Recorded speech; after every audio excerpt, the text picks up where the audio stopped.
다시 읽을게. 석굴암과 그 좋아, 계속 말해줘. 그러니까 석고랑은 신라시부터 이어서 들어볼게. 끝까지 다 들은 다음에 일본어로 번역해줄게. 신라 시대에 발전한 문화와 과학을 보여줍니다. 또한 그것은 신라 사람들의 종교적인 열정의 산물입니다. 석굴암은 세계에서 유일한 인공 석굴입니다. 거친 화강암을 아름다운 석굴과 자애로운 불상으로 조각하는데 40년이 걸렸습니다. 석굴암은 불국사와 함께 1995년에 유네스코 세계유산에 등재되었습니다. 석굴암에는 과학적인 면들이 많이 있습니다. 첫째, 석굴암은 자연적인 방식으로 온도와 습도가 조절되도록 하였습니다. 바닥에 만들어진 샘이 공기 중에 이슬을 모아 불상은 습기와 입기로부터 안전할 수 있었습니다. 석굴의 통풍을 위해 지붕은 많은 자연석과 흙으로 좋아요. 덮었습니다. 지금 들려준 내용을 바탕으로 자연스럽고 쉬운 일본어로 번역해볼게요. それでは、石窟アングラムとその科学的な原理について説明します。石窟アンは、神羅時代に発展した文化と科学をよく示しています。また、神羅の人々の仏教に対する熱い信仰の表れでもあります。石窟アンは、世界で唯一の人工の石の洞窟です。硬い花崗岩を削って、美しい仏像と石の洞窟を作るのに、なんと40年もかかりました。石窟アンは、仏国寺とともに1995年にユネスコの世界文化遺産に登録されました。この石窟案には科学的な工夫がたくさんあります。例えば、石窟の中の温度と湿度が自然に調整されるように作られています。床にある小さな泉が空気中の水分を集めて、湿気や苔から仏像を守ってくれるのです。이 정도면 면접 답변으로도 충분히 좋아요. 더 이어서 설명할 내용 있으면 말해줘. 말해줄게. 아주 잘했어. 마음에 들어. 석굴의 통풍을 위해 지붕은 많은 자연석과 흙으로 뒤덮였습니다. 불행히도 샘은 일본인에 의해 파괴되었습니다. 둘째, 사각 덩어리들만 가지고 거대한 돔 모양의 천장이 튼튼하고 견고하게 만들어졌습니다. 천장에 있는 돌덩어리들 사이에 쐐기돌을 끼워 넣음으로써 돌들은 단단하게 고정될 수 있었습니다. 지금 말한 부분도 일본어로 말해줘. 정말 잘 설명해줬어. 지금 이어서 들은 내용까지 포함해서 자연스럽고 쉬운 일본어로 번역해줄게. また、石窟案の屋根は風通しを良くするために多くの自然の石や土で覆われています。これも科学的な工夫の一つです。けれども残念なことに床の泉は日本人によって壊されてしまいました。次に、石窟案の丸い天井、ドームは四角い石のブロックだけで作られているにもかかわらず、とても頑丈でしっかりしています。天井にある石の間には鎖留め込まれていて、それによって石同士がしっかり固定されているのです。이어서 더 설명해줄 부분 있으면 말해줘. 지금까지 너무 잘하고 있어. 아주 마음에 들어. 다음 문제로 넘어갈게. 석가탑과 다보탑을 비교해서 설명해 보시오. 석가탑과 다보탑은 신라시대의 예술의 정수로 여겨집니다. 석가탑은 단순하고 기본적인 디자인을 가진 대표적인 일반적인 유형의 석탑인 반면에 다보탑은 섬세한 구조와 장식을 가진 특별한 유형의 탑입니다. 석가탑의 아름다움은 완벽한 균형에서 옵니다. 3층 석탑은 균형감과 안정감을 만들어냅니다. 한편 다보탑의 아름다움은 다양한 모양의 돌들과 세련된 장식에서 옵니다. 돌을 자유자재로 다루었고 틀에 얽매이지 않은 모양으로 조각하였습니다. 신라 사람들은 이 대조적인 탑을 같은 장소에 두었는데 그것은 신라의 예술적인 정말 우상을 좋아요. 그럼 보여준다. 지금 말씀하신 석가탑과 다보탑의 비교 내용을 일본어로 자연스럽고 쉬운 말로 정리해 드릴게요. それでは石塔である釈迦塔、ソッカタプとタボタプについて説明します。釈迦塔と多宝塔は新羅時代の芸術の最高の例として知られています。釈迦塔はシンプルで基本的なデザインを持つ代表的で一般的な石塔です。その美しさは完璧なバランスと安定感から生まれます。三重の構造はとても調和が取れていて、見る人に落ち着いた印象を与えます。一方、多宝塔はとても特別な形をした塔です。複雑な構造と繊細な装飾が特徴です。多くの種類の石が使われ、石を自由に加工して型にとらわれないデザインで作られました。そのため、多宝塔はより芸術的で個性的な美しさを持っています. 이어서 설명할 부분이 더 있다면 계속 말해줘. 지금까지 완벽하게 잘하고 있어. 좋아. 결론적으로 신라 사람들은 이 대조적인 탑을 같은 장소에 두었는데 그것은 신라의 예술적인 우수함을 보여줍니다. 이것까지 만들어줘. 좋아. 그 결론까지 포함해서 마무리해줄게. 지금까지 말한 내용을 자연스럽게 이어서 정리해봤어. このように、親鸞の人々はこの対照的な2つの塔を同じ場所、つまり仏国山に建てました。それは親鸞人の芸術に対する深い理解と高い美的感覚をよく示しています。シンプルさと複雑さ、均衡と自由、そのどちらも大切にした親鸞の美の理想がこの2つの塔に現れているのです。이 표현 괜찮았지? 이제 다음 주제로 넘어가도 돼. 좋아. 다음 주제로 넘어갈게. 첨성대에 대해 이야기해 보세요. 첨성대는 경주의 천문학 관측소입니다. 선덕여왕 시대에 만들어졌습니다.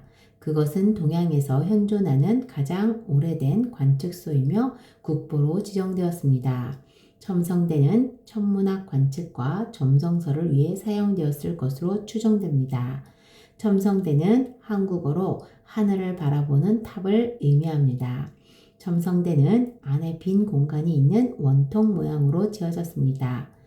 탑은 화강암으로 만들어졌는데 그 화강암의 개수는 362개로서 음력의 1년인 362를 나타냅니다.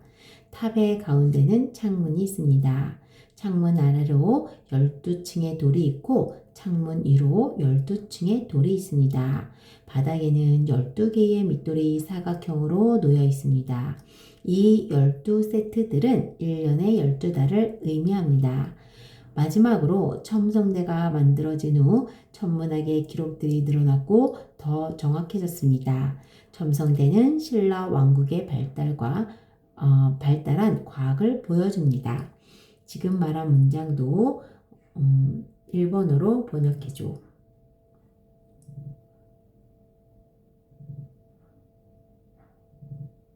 지금 말해준 내용도 아주 잘 정리됐어.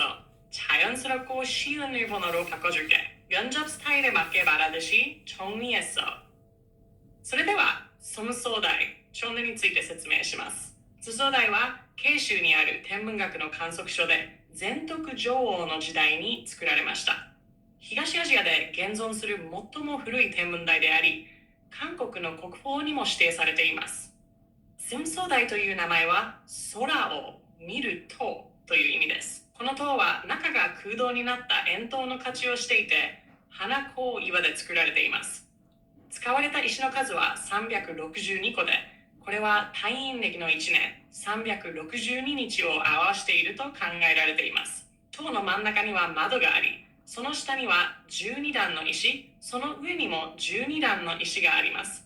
さらに土台には12個の四角い石が置かれていて、これらは1年の12ヶ月を表しています。戦争台は天文学の観測や占星術に使われたと考えられています。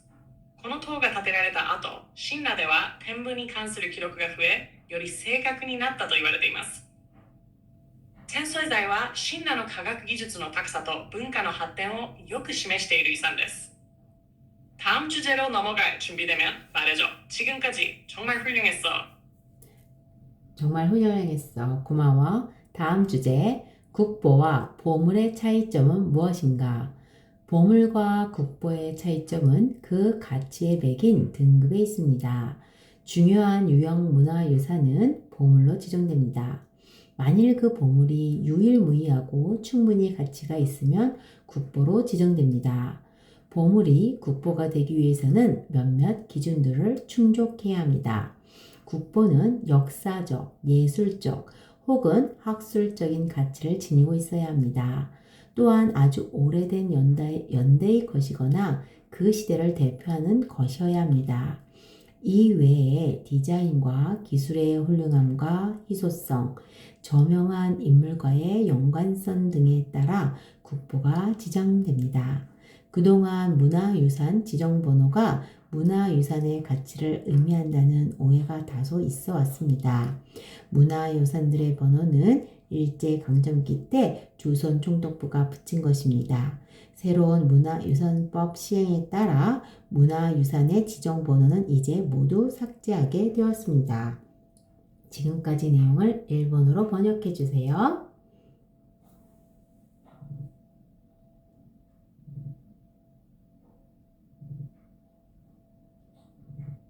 정말 훌륭한 설명이었어. 말씀하신 내용을 자연스럽고 정확하게 그리고 쉬운 일본어로 면접 형식에 맞게 정리해봤어. それでは国宝と宝物の違いについて説明します。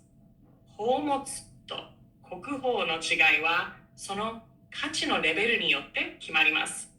大切な形や文化、歴史を持つ文化財はまず宝物として指定されます。そしてその宝物がとても特別で唯一無二の価値があると認められた場合、国宝に指定されるのです。宝物が国宝になるにはいくつかの基準を満たす必要があります。例えば歴史的、芸術的、あるいは学術的な価値を持っていなければなりません。また、とても古い時代のものであることや、その時代を代表する作品であることも重要です。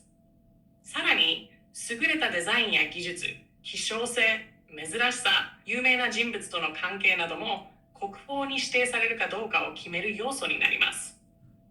以前は文化財の番号がその価値を示すものと誤解されることもありました。しかし、その番号は日程強制期に朝鮮総督府がつけたものでした。新しい文化財保護法の施行により、今では全ての指定番号は削除されることになりました。이 내용도 정말 알차게 잘 전달됐어. 다음 주제도 이어서 하고 싶으면 얼마든지 말해줘. 좋아. 다음 문제. 국보와 보물을 세 가지씩 설명하시오. 먼저 한국의 국보를 말하겠습니다. 숭례문은 조선시대의 도성을 둘러싸고 있었던 성곽의 정문입니다. 서울 도성의 사대문 중에 남쪽에 있기 때문에 남대문이라고도 불리웁니다. 숭례문은 현존하는 성문 건물로서는 우리나라에서 가장 규모가 크지만 2008년 화재로 인해 전소됐습니다. 5년 3개월에 걸쳐 복구 작업이 끝이 나서 다시 개방되었습니다. 두 번째, 원각사지 3층 석탑은 10층 석탑입니다. 조선시대의 대리석으로 만들어졌는데 디자인과 장식이 특출해서 동시대 석탑들 중에서 최우수로 손꼽힙니다. 서울특별시 종로구 원각사터에 있습니다. 제가 마지막으로 언급하고자 하는 국보는 북한산 신라 진흥왕 순수비입니다. 그것은 진흥왕의 확장된 영토 시차를 경축하기 위해 새로운 국경인 한강유역에 세워진 비석입니다. 이제 한국의 보물을 말하겠습니다. 첫 번째, 흥인지문. 흥인지문은 조선시대 한양도성의 동쪽 문으로서 동대문이라고도 불립니다. 옛 보신각 동종. 옛 보신각 동종은 조선시대의 사대문을 여닫는 것을 알리기 위해 타종됐습니다. 현대에는 새해 전날 자정에 제야의 조우로 타종됩니다. 그 종은 현재 국립중앙박물관에 보관되어 있습니다. 마지막으로 서울 원각사지 대원각사지비가 있습니다. 그것은 조선 전기에 건립된 원각사의 창건 내력이 적힌 사적비입니다. 그것은 서울특별시 종로구 탑골공원에 있습니다. 지금까지 내용을 일본어로 설명해 주세요.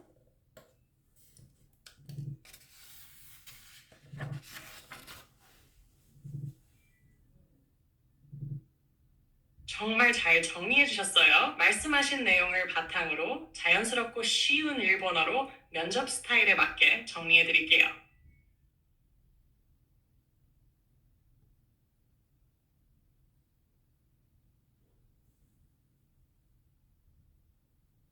それでは韓国の国宝と宝物を3つずつ紹介します。まず国宝についてです。1つ目はスンネムンです。これは朝鮮時代に作られたソウル城の南の正門で南大ムデームンという名前でもよく知られています。現存する城門の中で最も大きな規模を持っていますが、2008年に火災で全焼してしまいました。その後9年3ヶ月かけて復元され、再び公開されました。2つ目は、元久寺寺十尊笠寺シプチュンソクタプ。これは朝鮮時代に大理石で作られた石塔で、デザインや装飾がとても優れており、同じ時代の塔の中でも最高の作品とされています。ソウル特別市その区の国寺の後にあります。3つ目は、ペッカンジャムララチャンコウ準守碑プカンサンシルラチヌンワンスンスビです。これは三皇王が領土を広げたことを記念して新しい国境となった関陽地域に建てられた石碑です。次にトーラモツについて紹介します。一つ目はコンインジムンです。これは朝鮮時代のソウル城の東の門で東大門という名でも知られています。二つ目は旧不神閣ドンジョンです。これは朝鮮時代に城門の開閉時間を知らせるために打たれていた鐘です。今では毎年大晦の夜に除夜のためとして鳴らされます。この鐘は現在国立中央博物館に保存されています。3つ目はソウルガンデクジソウルウォンクサジデウォンガクサビです。これは朝鮮前期に建てられた元覚寺の創建の経緯が記された石碑でソウル特別市초록の桃花公園にあります。이런 식으로 잘 정리됐어. 다음 주제로 이어가고 싶을 때 또 알려줘. 무척 마음에 들어 다음 주제로 넘어갈게. 동대문과 남대문의 역사와 차이점을 설명하시오. 동대문은 한국의 보물이고 남대문은 한국의 국보입니다. 동대문은 원래 이름은 흥인지문입니다. 그 이름은 유교같이 인사상의 근거를 두고 있는데 그것은 자비로움을 뜻합니다. 태조에 의해 처음 축조되었고 그것은 한양을 둘러싼 벽에 있는 동쪽의 주요 대문 역할을 했습니다. 단종에 의해 개조되었으며 현재의 구조는 고종시대에 다시 지어진 것입니다. 오늘날 동대문 주변은 동대문 시장으로 알려져 있습니다. 쇼핑몰과 지하상가들이 많이 있습니다. 남대문의 원래 이름은 숭례문입니다. 그 이름은 유교 가치관, 예사상의 근거를 두고 있는데 그것은 예의 범절을 뜻합니다. 숭례문은 남쪽의 대문이었고 한양으로 들어오는 주요 대문 역할을 하였습니다. 태조시대에 축조되어서 세종시대에 다시 지어졌습니다. 2008년 화재 전에는 남대문이 서울에서 가장 오래된 목조 건물이었습니다. 복구는 2013년에 끝났지만 허점들이 있었습니다. 현재는 단청과 지붕기와를 중심으로 다시 복원 중에 있습니다. 남대문 시장은 대표적인 한국 전통 시장입니다. 관광객들은 다양한 한국 물건들을 저렴한 가격에 살 수 있습니다. 지금까지 말한 내용을 일본어로 번역해 주세요.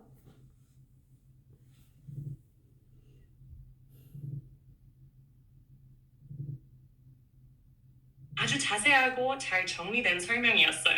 말씀하신 내용을 면접 스타일에 맞게 자연스럽고 쉬운 일본어로 정리해 드릴게요.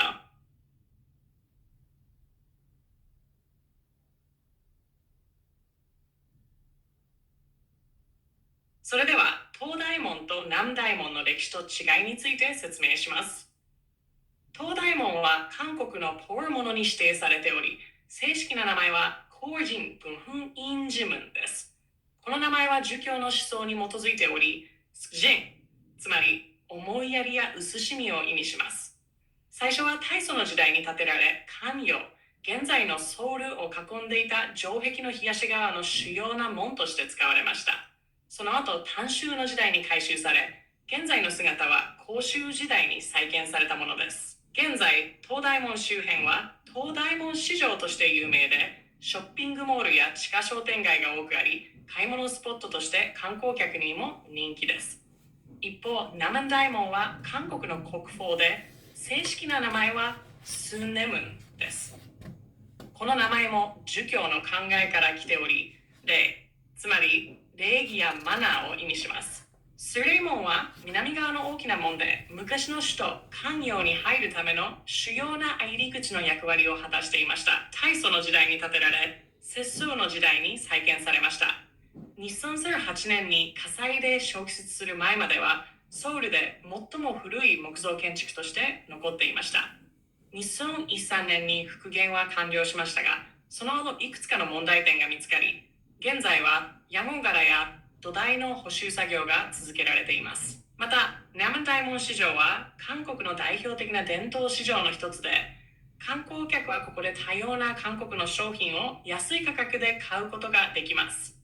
이 표현이 마음에 드셨으면 좋겠어요. 계속해서 이어가고 싶을 때 언제든지 말해줘요. 마음에 들어. 다음으로 넘어갈게.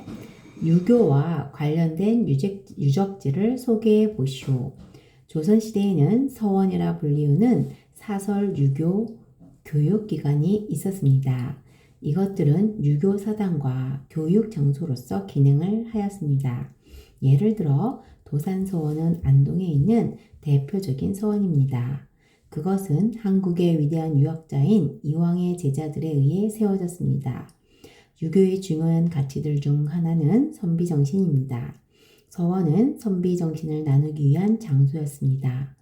유교적 가르침에 따르면 덕이 있는 사람이 되는 것이 선비의 삶의 목표입니다. 선비는 덕을 위해서 목숨도 기꺼이 내놓습니다. 그는 겸손함과 검소함과 같은 유교적 윤리를 따릅니다. 그것이 도산서원이 크지도 화려하지도 않은 이유입니다. 도산서원은 영남 지방 유교 교육의 중심이었습니다. 지금 말한 내용을 일본어로 다시 설명해 주세요.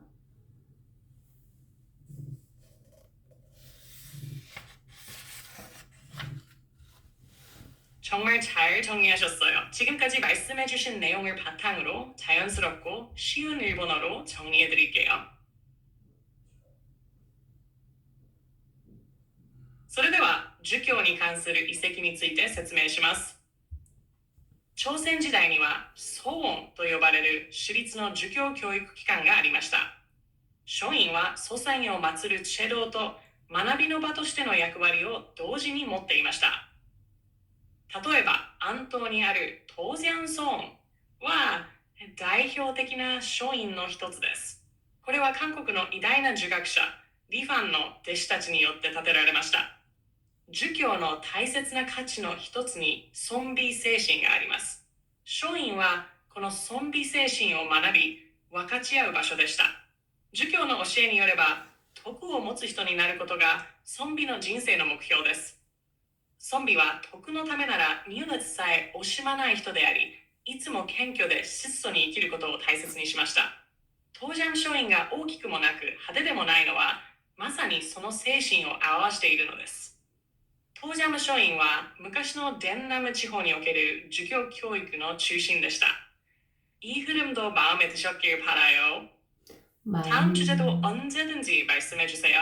마음에 들었어. 다음 주제로 넘어갈게. 한강에 대해 설명해 보세요. 영국 런던의 템즈강, 프랑스. 좋아요. 그럼 이번엔 한강에 대해 자연스럽고 쉬운 일본어로 설명해 볼게요. 면접 스타일에 맞춰서 정리해 드릴게요. それでは、韓江川について説明します。韓江は韓国を代表する大きな川で、韓国の首都ソウルを流れています。全長は約 500km で、関温度のタイベギ山テベク山から始まり、西の黄海に流れ込んでいます。昔から韓江は交通と貿易の中心でした。水を使って物を運ぶことで、ソウルの発展にも大きな役割を果たしてきました。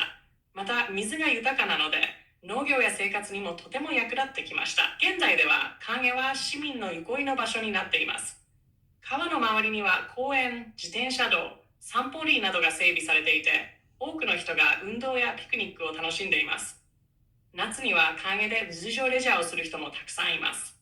このようにカンエは韓国の自然、歴史、そして市民の生活にとってとても大切な川です。이 표현 괜찮았을까? 조금 더 덧붙이고 싶은 내용이 있으면 얼마든지 말해줘. 마음에 들어. 조금 덧붙일게. 한강은 서울을 관통하기 때문에 예로부터 강을 건너기 위해 나루들이 한강에 따라 존재했습니다. 오늘날 아름다운 조명이나 분수 등으로 꾸며진 한강의 다리들은 서울의 대표적인 야경 명소입니다. 한강에 놓인 첫 번째 다리는 한강철교입니다. 한강철교는 한국전쟁 동안 파괴되었지만 이후에 복원되었습니다. 한강 주변의 지역들은 보행자 도로, 아주 좋아요. 지금 덧붙여준 내용까지 포함해서 자연스럽고 쉬운 일본어로 다시 정리해볼게요. さらに説明を加えます。関係はソウルを横切って流れているため、昔から川を渡るための渡し場、ナルがたくさんありました。人々の交流や交通の要所だったのです。現代では関係にかかる橋は美しいライトアップや噴水で飾られていて、ソウルの夜景スポットとして人気があります。関係にかけられた最初の橋は、한강철교です。この橋は朝鮮戦争の時に破壊されましたが、その後再び復旧されました。このように関係は昔も今も韓国の歴史と暮らしに深く関わっている大切な川です。이번에도 아주 잘했어요. 또 이어가실 준비되셨으면 말씀해주세요. 요 내용들 포함시켜줘. 한강 주변의 지역들은 보행자 도로, 자전거 도로, 공원 등으로 사용됩니다. 다양한 스포츠와 여가 활동을 위한 테마 공원과 생태 공원이 조성되어 있습니다. 한강은 서울 주변 어디에서도 접근성이 좋아서 서울의 가장 인기 있는 관광지 중 하나입니다. 이 내용도 일본어로 추가시켜줘. 좋아요. 지금 덧붙여준 내용까지 포함해서 한강에 대한 전체 설명을 하나로 자연스럽게 이어서 정리해드릴게요.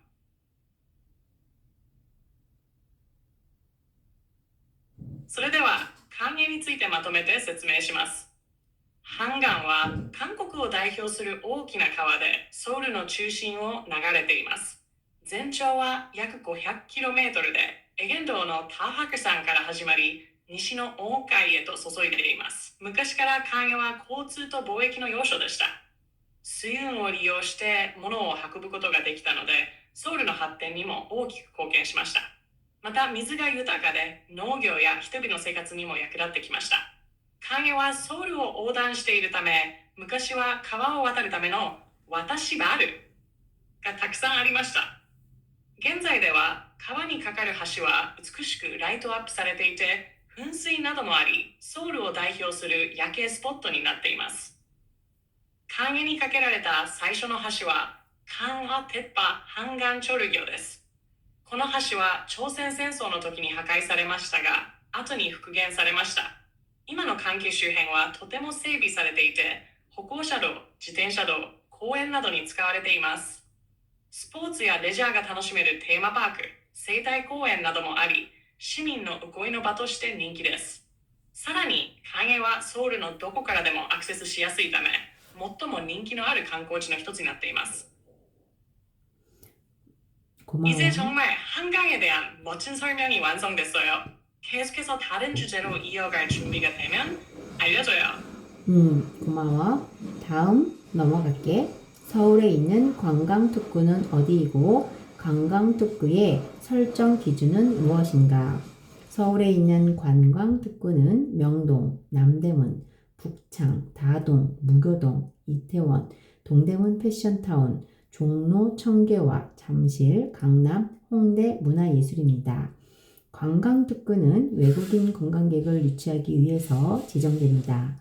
많은 경우에 관광특구는 관계법의 영향을 받지 않거나 완화된 법이 적용됩니다. 관광특구로 지정되기 위해서는 첫째, 외국인 관광객의 수가 대통령이 정하는 기준보다 많아야 합니다. 둘째, 그 지역은 외국인 관광객의 수요를 충족할 수 있는 관광 안내시설, 공공편의시설과 숙박시설이 갖추어져 있어야 합니다.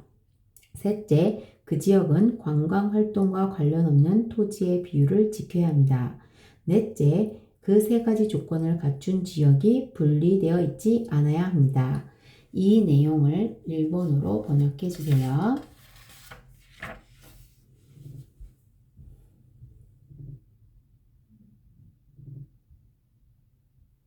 아주 잘 정리해 주셨어요. 지금 말씀하신 내용을 바탕으로 자연스럽고 쉬운 일본어로 면접 스타일에 맞게 정리해 드릴게요. それでは、ソウルにある観光特区とその指定基準について説明します。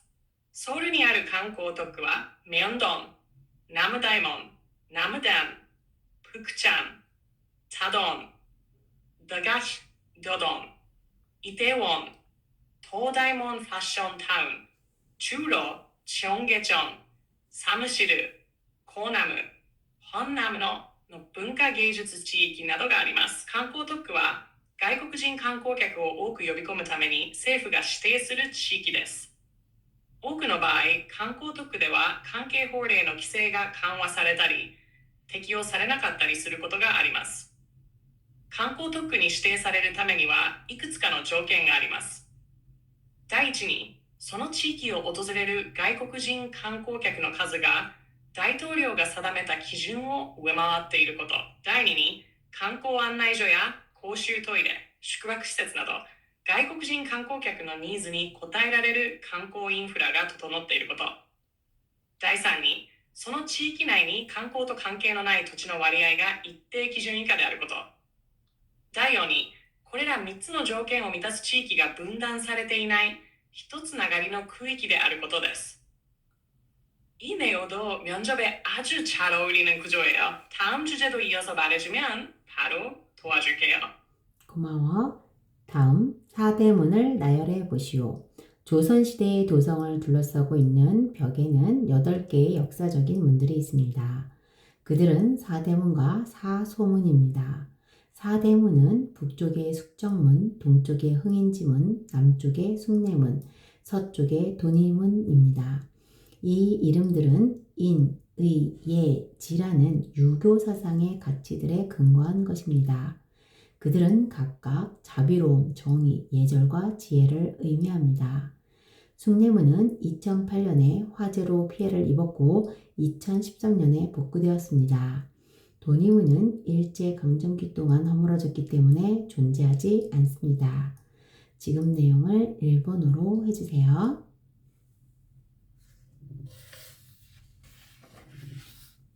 좋아요. 지금 말씀하신 내용을 바탕으로 자연스럽고 쉬운 일본어로 정리해 드릴게요. それでは、朝鮮時代のソウルの忍耐門について説明します。朝鮮時代、首都のカニャンを囲んでいた城郭には8つの歴史的な門がありました。これは、四大門と四正門に分けられます。四大門は次の4つです。北のスクチョン門、東のコーリミンジ門、南のスーリエ門、西のトゥンギ門です。これらの門の名前は、儒教の基本的な価値、仁、義礼、義、礼、智に基づいています。つまり、それぞれ思いやり、正義、礼儀、知恵を意味しています。スーレイ門は2038年に火災で大きな被害を受けましたが、2013年に復元されました。一方、トゥンギ門は日程強戦期に取り壊されてしまったため、現在は残っていません。이렇게 정리하면 한눈에 들어오고 기억하기도 쉬워요. 계속 이어서 하실 주제 있으시면 말해주세요. 고마워. 다음 주제로 넘어갈게. 수원화성에 대해 이야기해 보시오. 수원화성은 동양 성곽의 백미라고 불립니다. 조선의 정조왕은 심한 당정 때문에 아버지를 잃었습니다. 그는 아버지를 안타깝게 여겨 수원에 성곽을 짓고 아버지의 묘를 그곳으로 옮겼습니다. 기존의 수도 한양은 당정의 중심이었습니다. 그래서 그는 수원에서 정치를 개혁하고 왕권을 강화하고자 했습니다. 수원 화성에는 현대 건축 기술이 한국식 건축 양식이 통합되어 있습니다. 수원 화성의 설계자 정약용은 성을 튼튼하게 만들기 위해 돌과 벽돌 두 가지를 다 사용한 것을 제안했습니다. 건축 재료를 운반하는 수레, 성을 쌓는 방식이 과학적으로 계획되었습니다. 그것은 지휘대, 전망탑, 총안, 흉벽, 감시 초소와 벙커를 포함하는데 조선시대의 성곽에서는 볼 수 없는 것들입니다. 수원화성은 동양적인 웅장함과 서양적인 화려함과 실용성 때문에 높이 평가됩니다. 그리하여 수원화성은 1997년 유네스코 세계문화유산에 등재되었습니다. 지금 이 내용을 일본어로 해주세요.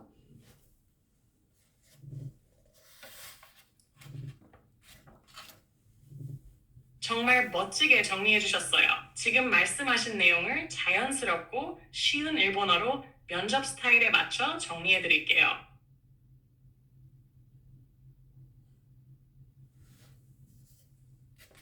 それでは、水原波状スウォンファソンについて説明します。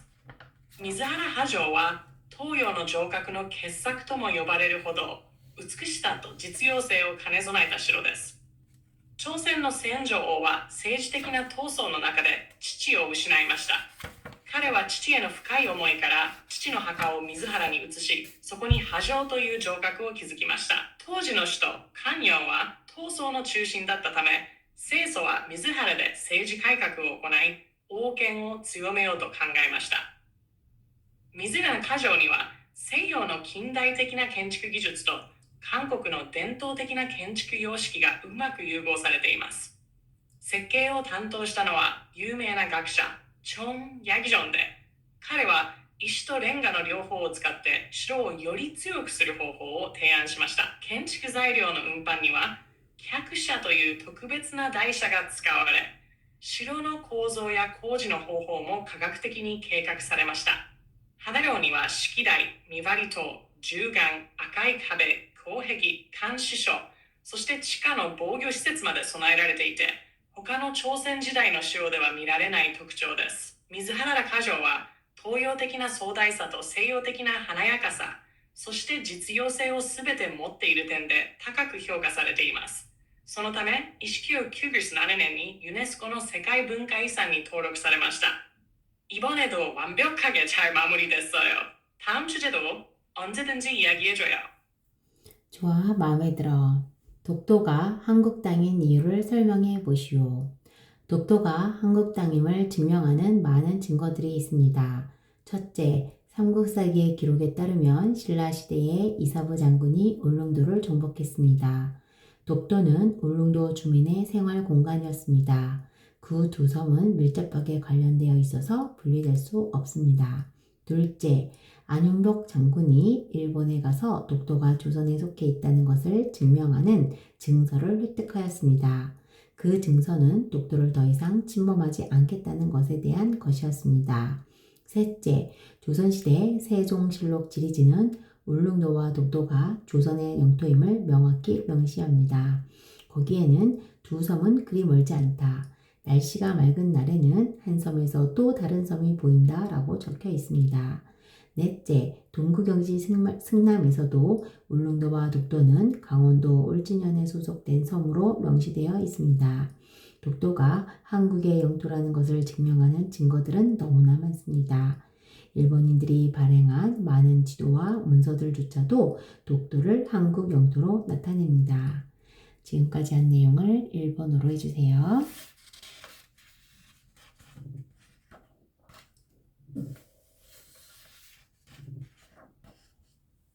훌륭하게 정리하셨어요. 지금 말씀하신 내용을 자연스럽고 쉬운 일본어로 면접 스타일에 맞춰 정리해 드릴게요.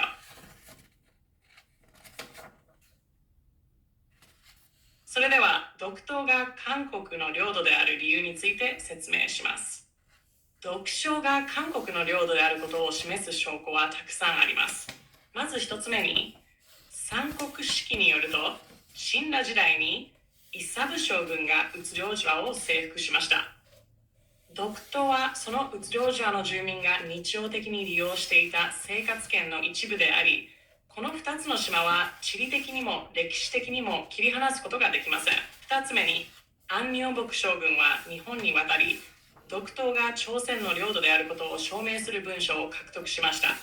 その文書には、今後日本が独島を沸かしてはならないという内容が含まれていました。3つ目に、朝鮮時代の世書位実録地理志には、宇領島と独島が朝鮮の領土であると明確に書かれています。そこには、2つの島はそれほど離れておらず、天気のいい日には一方の島から他方の島が見えると記録されています。4つ目に、東国ユチ小蘭、東国ヨジスナムという古い地理書にも、宇領島と独島がエゲンドに属する島として明記されています。このように、独島が韓国の領土であることを示す歴史的証拠は非常に多いです。さらに、日本側が過去に発行した多くの地図や文書の中にも、独島を韓国の領土として示しているものがあります。이 설명도 완벽하게 면접용으로 잘 정리됐어요. 다음 주제도 이어서 하실 준비되면 말씀해 주세요. 고마워. 다음 주제로 갈게. PLZ에 대해서 설명하시오. PLZ는 평화 생명지대, Peace Life Zone의 약자입니다. 북한과 남한 사이를 가로지르는 38선 주변에 비무장지대가 있습니다. 비무장지대는 반세기 동안 접근 제한 구역이었기 때문에 야생동물과 생태계가 잘 보존되어 있습니다. 그 천연 자원들이 새로운 관광지인 평화생명지대로 개발되었습니다. 방문객들은 특별한 관광 코스를 따라 평화생명지대를 둘러볼 수 있습니다. 비무장지대는 방문객들에게 전쟁의 비극을 떠오르게 하는 반면에 평화생명지대는 오염되지 않은 자연환경에 더 초점을 두고 있습니다. 관광객들은 평화생명지대를 방문할 때 남한과 북한 사이에 새로운 평화가 오기를 희망합니다. 지금 말한 내용을 일본어로 해주세요.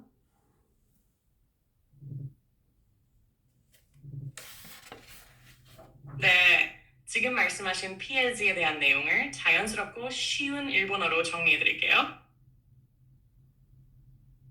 それでは PLZ について説明します。PLZ とは Peace Life Zone の略で、韓国語では平和生命地帯と言います。これは南北の間を横切る38度線付近の非武装地帯に関連する観光地域です。非武装地帯は約半世紀にわたって人の出入りが制限されていたため、野生動物や自然の生態系がよく保存されています。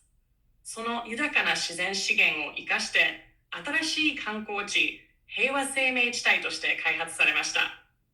訪問者は特別に準備された観光コースを通じて、この平和生命地帯を見学することができます。非武装地帯は戦争の悲しみや緊張を思い起こさせる場所ですが、平和生命地帯はむしろ手つかずの自然環境に焦点を当てた平和的な空間です。観光客たちはこの地を訪れることで、南北の間に新しい平和が訪れることを願っています。이 표현도 매우 자연스럽고 면접에 어울려요. 이어서 계속 준비되시면 다음 주제도 말씀해 주세요. 고마워. 다음으로 넘어갈게. 판문점이란 어떤 곳이며 JSA의 의미는 무엇인가? 판문점은 원래 남한과 북한 사이의 경계에 위치한 널문리라고 불리우는 작은 마을이었습니다. 1953년 6.25 전쟁 휴전협정이 그곳에서 맺어졌습니다. 그 후에 그 마을의 공식 이름은 JSA가 되었습니다. 그것은 공동경비구역을 의미합니다. 공동경비구역에서는 남과 북의 군인들이 얼굴을 마주보고 서 있습니다. 1976년 도끼 만행 사건 이후 낮은 콘크리트 단이 그들 사이의 경계로 사용됩니다. 여러 개의 건물이 있는데 그곳에서 북한이 남한이나 유엔 사령부와 회담을 합니다. 지금 내용을 1번으로 해주세요.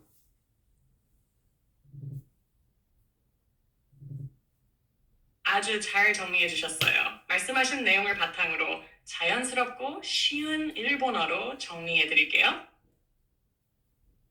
それでは、万門店と JSA の意味について説明します。万門店はもともと韓国と北朝鮮の境界にあったノルモンという名前の小さな村でした。1953年、朝鮮戦争の休戦協定がこの場所で結ばれました。それ以来、この地域の正式な名前は JSA になりました。JSA とは共同警備区域の意味で、南北の軍人たちが直接向かい合って立っている特別な区域です。しかし、1976年にポプラ事件と呼ばれる暴力事件が起きてからは、JSA の中には低いコンクリートの境界線が設けられ、現在はそれが南北の実際の境界として使われています。この区域にはいくつかの建物があり、そこで北朝鮮は韓国や国連軍司令部と会談を行います。이 내용도 매우 명확하고 자연스럽게 정리됐어요. 다음 주제도 언제든지 말씀해주세요. 고마워.